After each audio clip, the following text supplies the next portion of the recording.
Hello guys, happy Friday. Ay, Happy Saturday.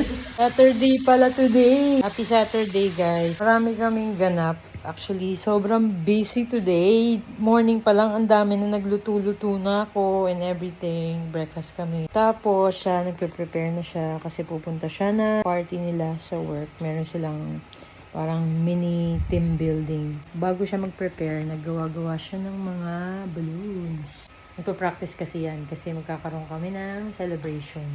Actually, pwede na tong mag-business. Na web, no? Pwede ka na mag-business. Kulang ka na sa tapang. Kulang lang ako sa tapang at sipag. Yun lang, konting update. Ito yung mga ginawa niya. Small balloons. Medium balloons. Dahil maiiwan muna ako saglit, ang gagawin natin ay ang pinaka-ayokong gawin sa lahat, guys. Magtupi ng nilabhan. Diba? Magtutupi ka. Tapos, magpa-party yung jowa mo.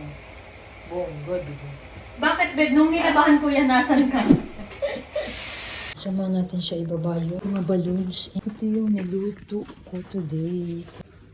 Diba? Sama natin siya magpa. Ayun na, pwede na ito. Hindi na ito. Parang corporate party yung kulay. Ang ganda, diba? Sana hindi pumutok, parang 40 degrees sa labas. Antay tayo dito guys. Ang layo ng parking niya.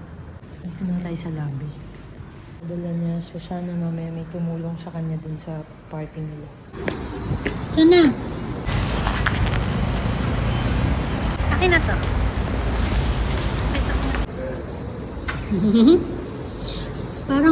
Parang bagay mo maging katulong mag-set up. Katulong? Oo. Okay lang. Basta papasaurin mo. Buksan mo. Ano hindi pumutok? Init. Hindi yan.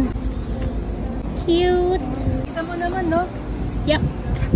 Bye. Thank you. Ingat ka.